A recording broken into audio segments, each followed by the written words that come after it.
Hezbollah और Israel के बीच की लड़ाई अब आर पार की जंग होती चली जा रही है। 26 मार्च 2026 को इजराइल और हिजबुल्ला के बीच संघर्ष एक नए और ज्यादा सीरियस स्टेप में पहुंच गया है और यह चरण इतना ज्यादा गंभीर हो गया है कि अब हिजबुल्ला ने ठान ली है कि अब आर पार होगा, या तो इजराइल को खत्म कर देंगे या हम फना हो जाएंगे। हिजबुल्ला ने आज सुबह मिडिल इजराइल में, जिसमें टेल अवीव भी शामिल है, टेल अवीव इस समय लगभग ज्यादातर कंट्रीज जिन्होंने इजराइल से पंगे लिए हैं सबके निशाने पर हैं। कुछ दिन में हालात ऐसे होंगे कि टेल अवीव जो सबसे खूबसूरत शहर था वो मलबे में तब्दील हो जाए, वो खंडहर में बदल जाए। ये कहना गलत नहीं होगा, ऐसी तस्वीरें भी सामने आएंगी।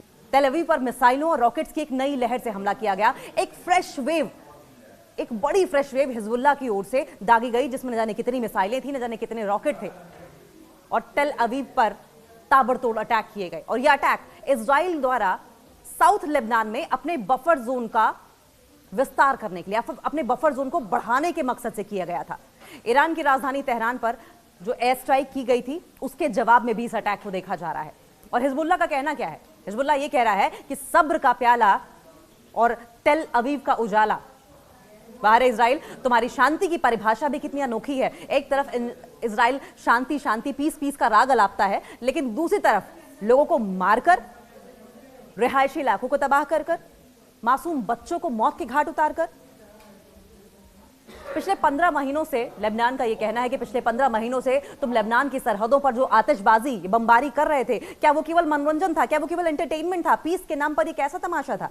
हिजबुल्ला ने तो बस अपना सब्र का प्याला खाली कर दिया है। 15 महीनों से लगातार सब्र कर रहा था हिजबुल्ला, और अब देखो टेल अवीव की सड़कों पर सन्नाटा पसर गया है।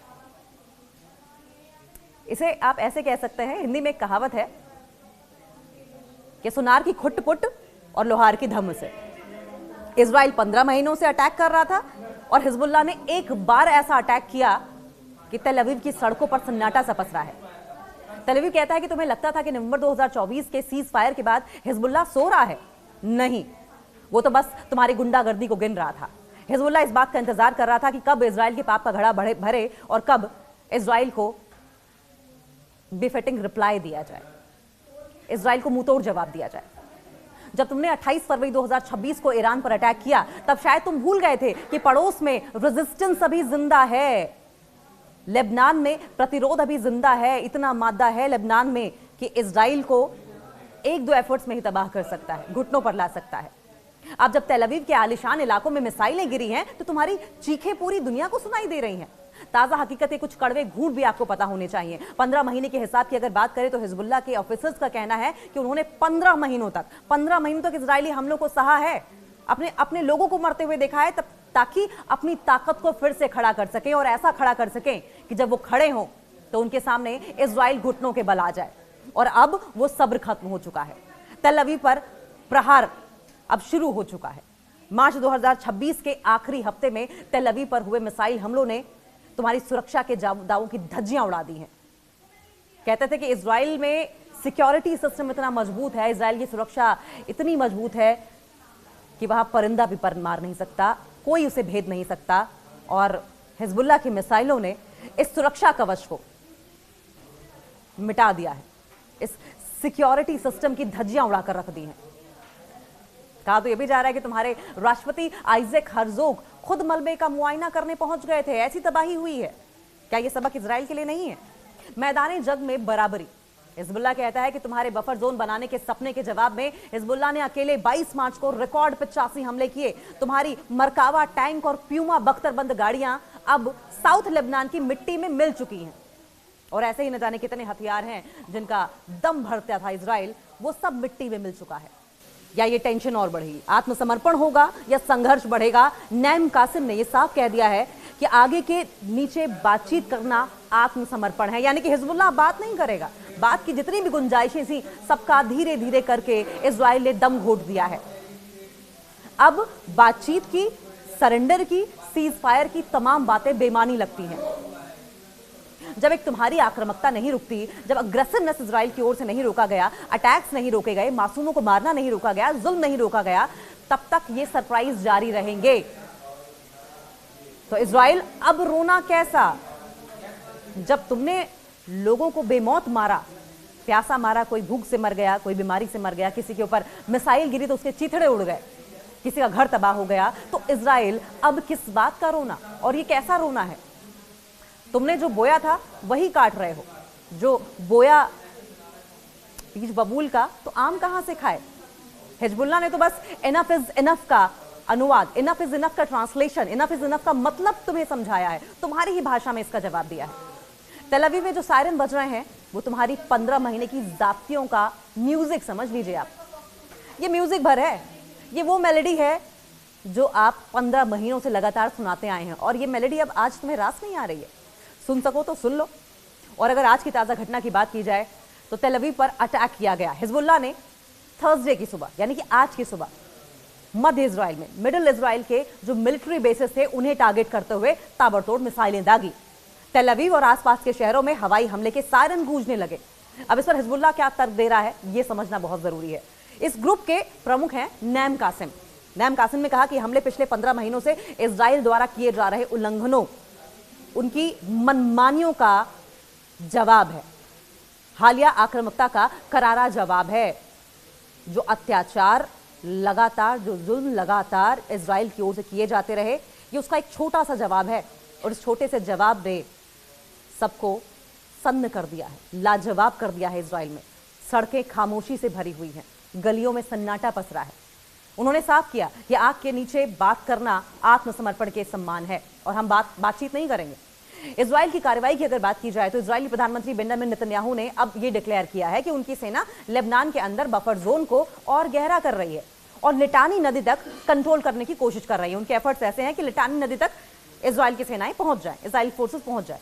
अब अगर हताहतों की बात की जाए, कितने इंजर्ड हुए हैं और कितना नुकसान हुआ है इजरायलियों का, तो देखिए इमरजेंसी सेवाओं के मुताबिक आज सुबह सुबह की अगर बात की जाए तो हमलों में किसी के हताहत होने की खबर नहीं है, क्योंकि ज्यादातर रॉकेट्स को इंटरसेप्ट कर लिया गया था, इजराइल का दावा है। हालांकि पिछले कुछ दिनों से बॉर्डरिंग इलाके जो है, बॉर्डरिंग रीजन जो है, वहां पर बहुत जबरदस्त तबाही हुई है। हिजबुल्लाह का यह कहना है कि उन्होंने 15 महीनों तक पेशेंस रखा ताकि डिप्लोमेसी से, बातचीत से, डायलॉग से हल निकल पाए, कूटनीति को अवसर मिल सके। लेकिन इजराइल ने सीज फायर की शर्तों का पालन नहीं किया, सीज फायर की धज्जियां उड़ाई, समय समय पर अपनी सहूलियत के हिसाब से धज्जियां उड़ाता गया, जिसके कारण उन्हें अब यह कदम उठाना पड़ा है।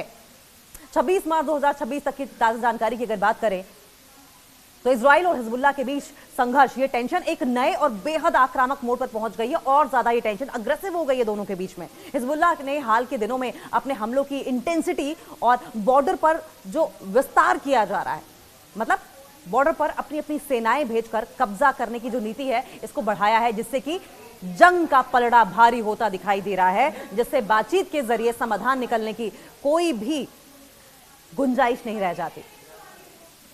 और अगर इस घटनाक्रम को पूरे विस्तार से समझें तो हिजबुल्लाह के हमलों में तेल अवीव पर मिसाइल से अटैक किया गया, और हिजबुल्लाह ने आज सुबह सुबह यानी कि 26 मार्च को मिडिल इजराइल और तेल अवीव में इजरायली सेना के मुख्यालय, इजरायली सेना का मुख्यालय यानी कि किरिया, और जो उनके दूसरे मिलिट्री बेसिस थे उनको टारगेट किया। सटीक मिसाइलें दागी थी, रिकॉर्ड तोड़ हमले किए, और पिछले कुछ दिनों में हिजबुल्लाह ने हमलों की झड़ी लगा दी है।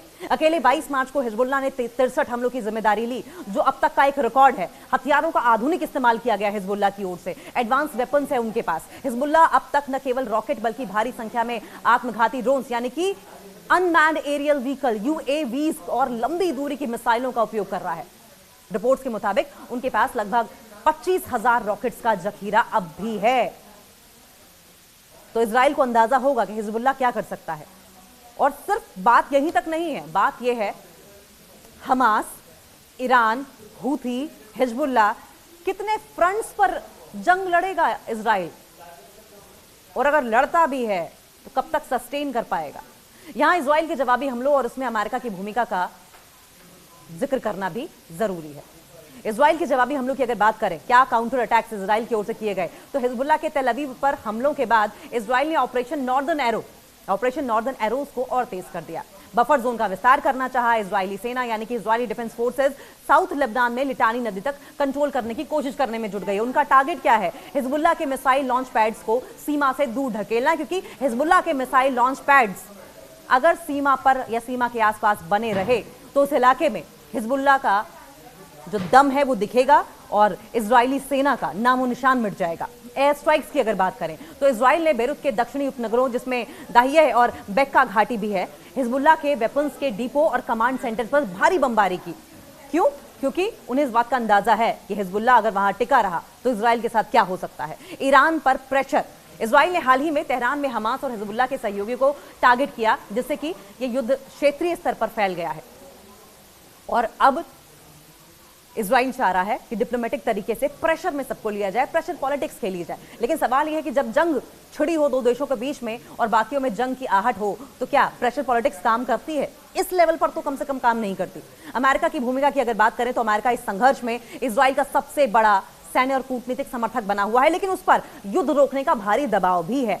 और मिलिट्री एड की अगर बात की जाए तो अमेरिका इजराइल को आयरन डोम के लिए इंटरसेप्टेड मिसाइलें और उन्नत बंकर बस्टर बमों की आपूर्ति जारी रखे हुए, लेकिन बावजूद इसके हिजबुल्लाह इजराइल पर भारी पड़ रहा है। हाल ही में अमेरिका ने क्षेत्र में अतिरिक्त युद्धपोत लड़ाकू विमान भी तैनात किए हैं। और अगर डिप्लोमेटिक एफर्ट्स का जिक्र कर ले तो अमेरिकी दूत अमोस होस्टीन की ओर से भी लेबनान और इजराइल के बीच में सीज फायर कराने की कोशिश की गई थी। वो लगातार कोशिश कर रहे हैं कि अमेरिका और हिजबुल्लाह के बीच में, लेबनान के बीच में सीज फायर हो जाए। अमेरिका चाहता है कि हिजबुल्लाह सीमा से पीछे हट जाए ताकि इजरायली नागरिक अपने घरों को लौट सके। वहीं हिजबुल्लाह का इस पर क्या रुख है? अमेरिका हिजबुल्लाह को एक आतंकवादी संगठन मानता है और ईरान द्वारा उसे दी जा रही मदद को रोकने के लिए कड़े प्रतिबंध लगा रहा है। सवाल यह है कि अगर इस तरह की टिप्पणी, इस तरह की बयानबाजी और इस तरह के उपनाम दिए जाएंगे, टेररिस्ट किसी कंट्री को कहा जाएगा, तो वो कंट्री आपसे वार्तालाप क्यों करेगी? आपसे डायलॉग क्यों करेगी? आपकी बात क्यों मानेगी? आप किसी को गाली दे दो और उसके बाद आप ये चाहो कि टेबल पर बैठकर समान बात कर ली जाए, ऐसा नहीं होता। और अगर इस वॉर की प्रेजेंट सिचुएशन की बात करें, कुछ पहलुओं पर और उसकी डिस्क्रिप्शन पर नजर डालें तो इजराइल की रणनीतिक जमीनी आक्रामकता यानी कि ग्राउंड इन्वेजन की अगर बात करें, हवाई हमलों से तो हिजबुल्लाह को कमजोर करना है। अमेरिका का अगर रुख की बात करें तो इजराइल की आत्मरक्षा का समर्थन करना, लेकिन फुल स्केल वॉर से बचने की सलाह दी गई है। ईरान का प्रभाव क्या रहा? ईरान हिजबुल्लाह को हथियारों और खुफिया जानकारी से लगातार समर्थन देता रहा है। हिजबुल्लाह का यह दावा है कि अमेरिका की मदद से बावजूद इजराइल इस युद्ध को जीत नहीं पाएगा, जबकि इजराइल का यह कहना है कि वे अपनी सुरक्षा के लिए किसी भी हद तक जाएंगे। और अगर स्ट्रेटेजिक बढ़त की बात की जाए तो हिजबुल्लाह ये कहता है कि इनफ इज इनफ, बहुत हो गया, बस बहुत हो गया, इनफ इज इनफ। हिजबुल्लाह ने अपनी रणनीति में बदलाव करते हुए इजराइल को रक्षात्मक होने पर मजबूर कर दिया है। वो इजराइल जो पहले ऑफेंसिव खेल रहा था, अब उसे डिफेंसिव, मजबूरन डिफेंसिव खेलना पड़ रहा है। जमीनी जंग में कड़ा मुकाबला हिजबुल्लाह दे रहा है। दक्षिण लेबनान में इजरायली टैंकों मरकावा को निशाना बनाकर हिजबुल्लाह ने इजरायली सेना की बढ़त को धीमा कर दिया है। समझौते से साफ साफ इनकार कर दिया हिजबुल्लाह ने। हिजबुल्लाह प्रमुख नैम कासिम ने यह साफ किया है कि आग के घेरे में बातचीत करना आत्मसमर्पण है और वे बिना किसी सीमा के युद्ध जारी रखेंगे। और सबसे बड़ी बात यह है कि मनोवैज्ञानिक दबाव भी है। तेल अवीव जैसे सुरक्षित माने जाने वाले शहरों में लगातार सायरन बजने से इजरायली जनता के बीच में डर है। इजरायली जनता खौफ में है और नेतन्याहू को कोस रही है। इजरायली जनता के बीच डर और सरकार के खिलाफ असंतोष लगातार बढ़ता जा रहा है। और अगर आंकड़ों की बात की, मुख्य युद्ध सांख्यिकी की मार्च 2026 तक बात करें तो हमले का औसत की अगर बात किया जाए तो लगभग 39 से 40 बड़े हमले किए गए। लेबनान में हताहत होने वाले लोगों में 1094 से ज्यादा लोग हैं मारे गए हैं। जो विस्थापित लोगों में लेबनान में लगभग 10 लाख लोग घर छोड़ने को मजबूर हो गए हैं। ये जातियां पिछले 15 महीने से हिजबुल्लाह झेल रहा था, लेबनान झेल रहा था, और अब जाकर हिजबुल्लाह ने ठानी है कि इजराइल को मुंहतोड़ जवाब दिया जाएगा। और पहले ही जवाब में इजराइल चारों खाने चित। इजराइल में नुकसान हुआ है। उत्तरी इजराइल के शहर पूरी तरीके से खाली हो गए हैं। इजराइल से लोग अपना घर छोड़ छोड़कर भागने को मजबूर है, लेकिन जाएं तो जाएं कहां? हर तरफ से तो नेतन्याहू ने पूरे इस देश को युद्ध की आग में ढकेल रखा है। किस कोने में जाए? हर कोना इस वक्त युद्ध की जंग में जलता हुआ नजर आ रहा है। कहां मुंह छुपाएं? और ये सब नेतन्याहू और डोनाल्ड ट्रंप की देन है। तेल अवीव में बुनियादी ढांचों को नुकसान हुआ है तो हिजबुल्लाह ने यह साफ कर दिया है कि पिछले 15 महीनों का जो पेशेंस था, सब्र खत्म हो चुका है। इजराइल द्वारा ईरान और लेबनान पर की गई हालिया बमबारी के जवाब में हिजबुल्लाह अब इजराइल के अंदरूनी हिस्सों तक पहुंचकर उसे भारी नुकसान पहुंचा रहा है।